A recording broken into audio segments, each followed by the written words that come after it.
Hall and Wilcox acknowledges the traditional custodians of the lands on which this podcast is recorded. We pay our respects to their elders, past and present, and to all First Nations people joining us today.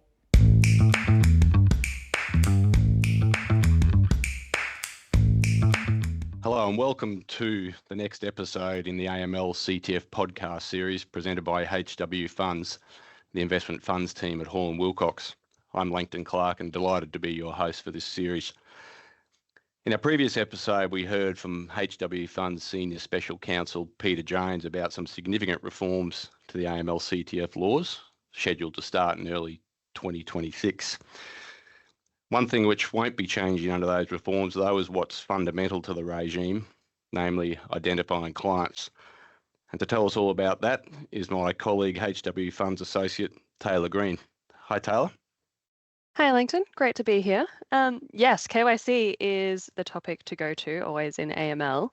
It's one of those interesting ones. While it is always going to be a key feature of the regime, there is some nuances that will be changing with the new rules, but we're not quite sure what they look like yet. We're waiting for the AML rules to come out for particulars. But yeah, happy to chat on some tips and tricks today. Thanks, Taylor. Knowing your client, what are the steps to that, or is it commonly called KYC? Yeah, so often the legislation is just referring to identifying and verifying clients. What we like to recommend to our clients, though, is that there's this hidden third step, which is authentication. It's something that's implied in the legislation, not necessarily mandated. But what I mean is that authentication is essentially knowing who your client is.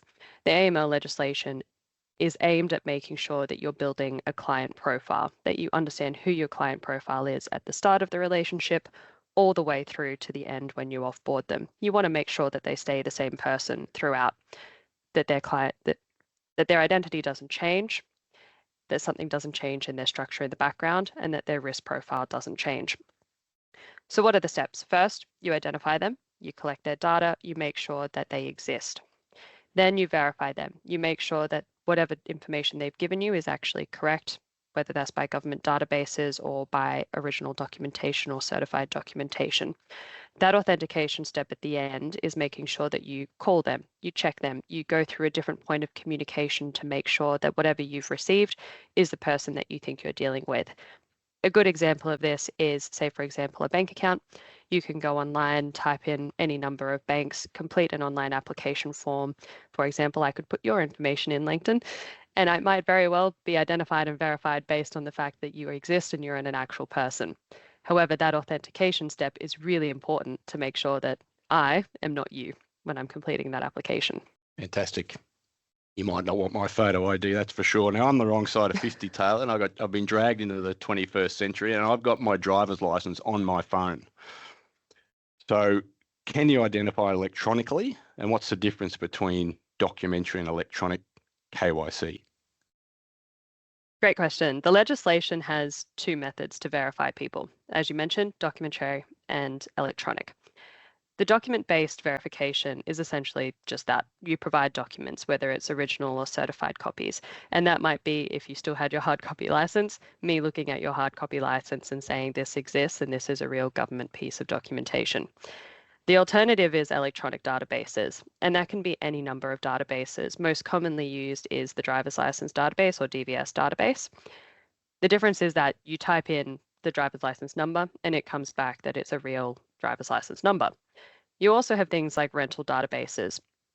Different databases have different levels of risk. If you're looking at rental databases or credit check databases, those are a little bit riskier because any number of people can log those database entries. It's really important that if you are using electronic systems to do your KYC, that you have a framework that supports whichever provider you work with, whether that's something like Green ID or Equifax, what data points you're looking at, and the different controls and balances that you're using to measure those verifications. If you want to use more riskier databases like rental databases, instead of following the legislation and just having two data points, for example, the DVS database and a rental database, you might include some other checks and balances, whether it's calling clients after, whether that's a third database that you might measure against as well, just so that you're limiting that risk there. It's very easy, like I said, to get through that identification and verification stage. So it is really important that whatever you're doing on that electronic base, you're authenticating, simply because you lose that interpersonal relationship like you sometimes get with documentary KYC, where you might see the person in person. Right, Taylor, thanks. So HW funds clients who are governed by the AML regime need to have a written program. So what things would you look for in that program to assist conducting KYC? So most often people provide their focus in Part A because that is your operational procedures for AML. KYC obviously falls into the Part B section, which doesn't always go through board approval. And Part B is probably the most used section of an AML program. It is something that all of your staff that are using client-facing interfaces or have those client-facing relationships will be looking at, hopefully, on a regular basis. So it needs to be really straightforward. It needs to be written in a way for people that are not familiar with the regime. If you have a new starter walk through the door, you need them to be able to pick up that Part B and identify someone from start to finish. They need to know every step they need to take in order to identify, verify, and authenticate. Then you also have the nuanced material like PEPs and sanction checks and risk. And I know we'll be talking to risk in another episode, but it is really important that how you KYC someone aligns and matches with those risk processes. Very commonly, we get people say, we've onboarded this person based on a low risk procedure. However, they haven't done any measure or check to work out if that client is actually low risk before following their low risk procedures. Another example is trusts. Trusts obviously have primary beneficiaries or secondary beneficiaries if you're dealing with a family trust, but every trust has a different process and a different trust deed. They can be very difficult for people that are non-lawyers to follow. You want to build into your KYC processes a way for people to understand what they need to do with trust deeds. Do you have a minimum procedure to verify all primary beneficiaries? Do you have a minimum procedure to only verify discretionary beneficiaries that the trustee has told you will receive the funds? Your ultimate goal is to follow where the cash is going.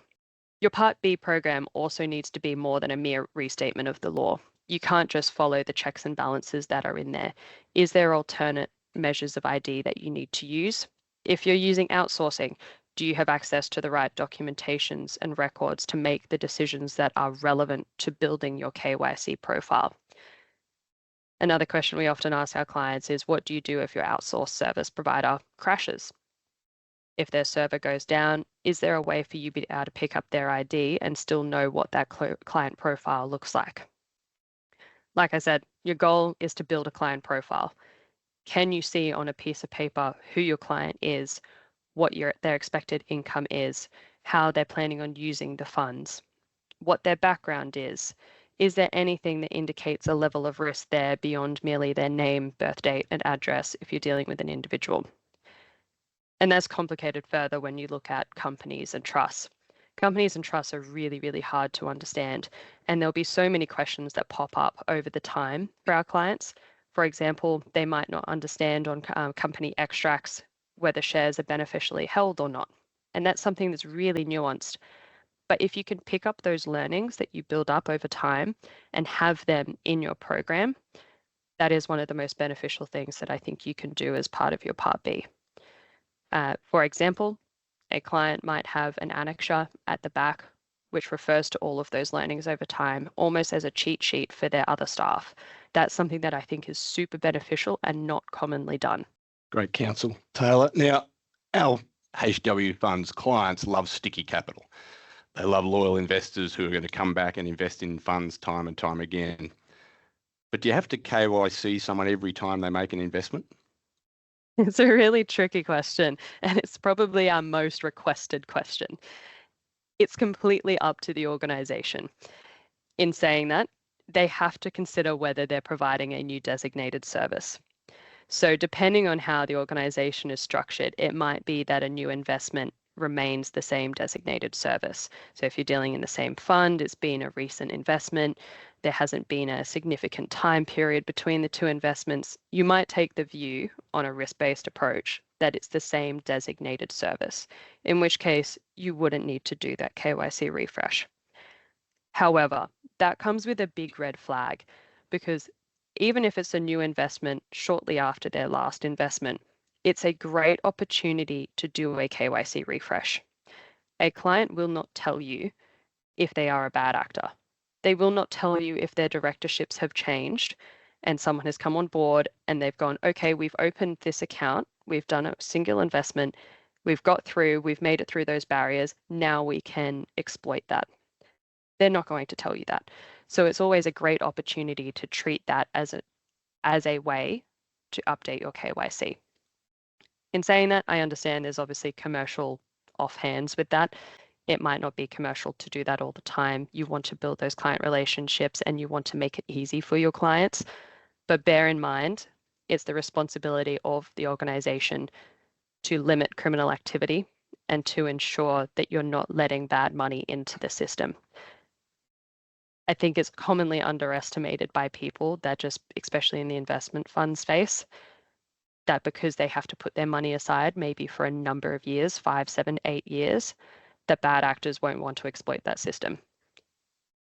That is not true.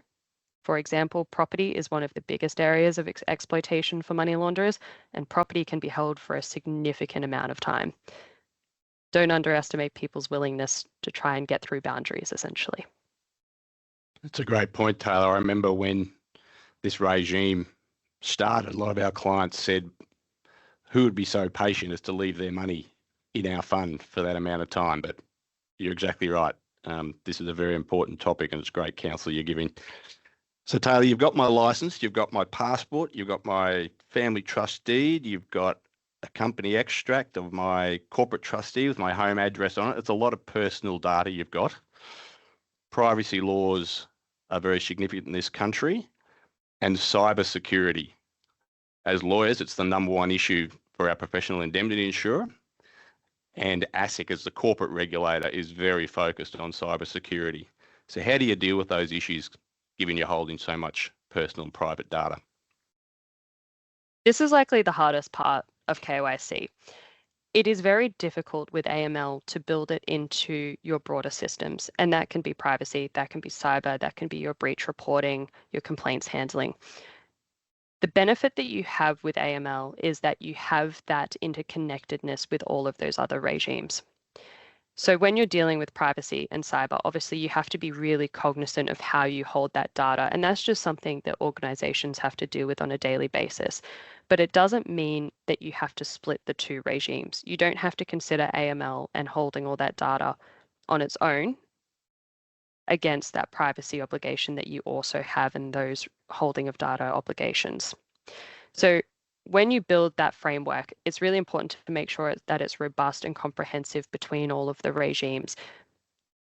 If you consider, say, breach reporting as well, if you have a breach in your AML program because you've held a document, for example, and maybe someone has gained access to that through cyber security issues, and then you've lost that data, not only do you have the privacy issue, you've also got a potential fraud issue on your accounts, which does relate to the AML CTF regime. And then you've also got your breach reporting issues. Has something gone wrong in your process systemically that is more broad than just your AML CTF obligations? Is there something that you have to report to ASIC as well? So when you're looking at how you manage your compliance with these systems, just be cognizant that they speak to each other. I like to think of it as both an opportunity and a negative, primarily an opportunity, because when you are allocating those resources and you're working out how all those processes fit together, you can make them more efficient. AML doesn't have to be just a checkbox exercise that adds cost and slows things down. You can make it function with the other systems.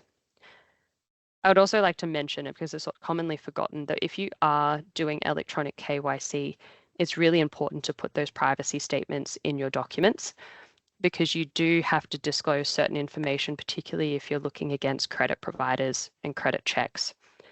Knowing what you can disclose and how that will be disclosed is really important, and it's really important to get that client consent to use those systems as well. Electronic data is obviously extremely important to a lot of people. A number of clients take issue with their AML checks going through those credit check provider systems. So be cognizant of that. You can't simply just jump to electronic KYC. Well, thanks very much, Taylor. It was a highly informative session on a very important topic.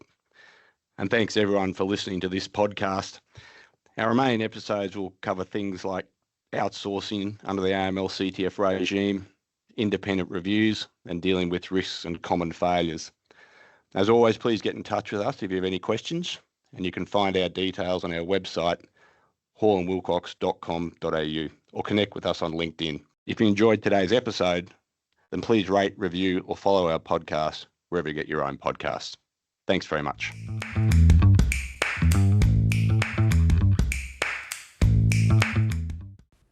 This podcast is not legal advice and should not be relied upon as such.